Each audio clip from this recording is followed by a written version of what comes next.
Hello, my name's Liz, and in this lesson we're going to look at giving your opinion in IELTS Writing Task 2. Now I've got 3 questions that I'm going to answer for you today. The first one is, do I need to give my opinion?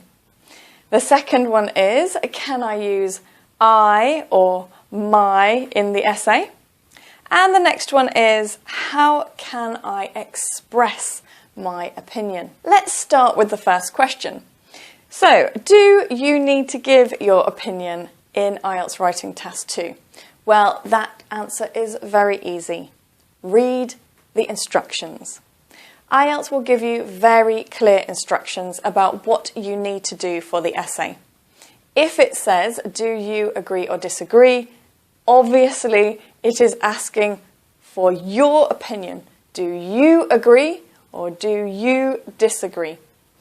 If you are not sure about giving your opinion or not and what instructions to follow, then I will give you a link at the end of this lesson so that you can learn more about the instructions and exactly when to give your opinion. But basically, if the instructions ask for your opinion, then you need to give it. So the next question is, can I use I or my? Well, if the instructions tell you to give your opinion, then there's only one way that you can, and that is to say, I think, or in my opinion. So for an opinion essay, you must use I or my to give your opinion, and the examiner will look for that. But if the instructions do not ask for your opinion, then don't give it. And that means you will not use I or my if the instructions don't ask for your opinion. Now we come to the last question, and that is, how can I express my opinion? I have seen many different ways that students have tried to give their opinion, and some of them really don't work at all. So let's have a look at the variety, and I will tell you which ones are good to use. Here is a list of different ways of expressing your opinion that I have seen students use in their essays. Let's have a quick look. We've got to my mind, I reckon, I suppose, in my belief, in my view, in my opinion, I think or I believe, as far as I'm concerned, from my perspective, and if you ask me, I think. So I have seen students use all of these.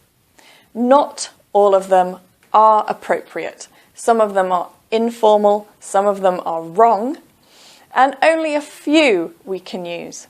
So let's have a look.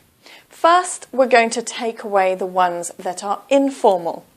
So that's this one. I reckon is completely informal and we only use it for speaking. The next one, I suppose, is also for speaking. That means that I reckon and I suppose, you can use them for your IELTS speaking test.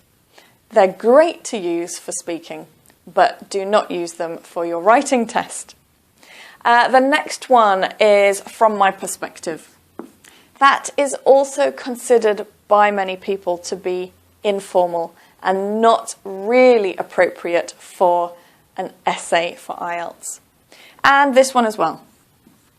If you ask me, very informal, but again, very nice for speaking. So now let's have a look at the others. We've got in my belief. This is actually wrong and we shouldn't use it at all. Usually we say, in my view. The next one, as far as I'm concerned.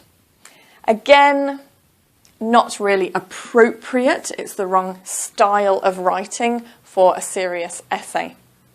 So that leaves, to my mind, in my opinion, I think or I believe, and in my view. There is still one wrong. Can you spot it? This one.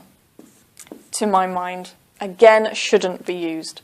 So that means that for an opinion essay, when you start your thesis statement, you can use in my view, in my opinion, or I think or I believe. You can also use I agree or I disagree. They're all fine. Which one do I go for normally? Usually in my opinion and I think or I believe. Nice and simple, nice and accurate, always academic. So those are the ways that you can start your thesis statement. And when you do start in this way, the examiner can find your opinion quickly and easily. And of course, they are appropriate to use for IELTS. Well, that's all for this lesson. I will see you again in another IELTS lesson.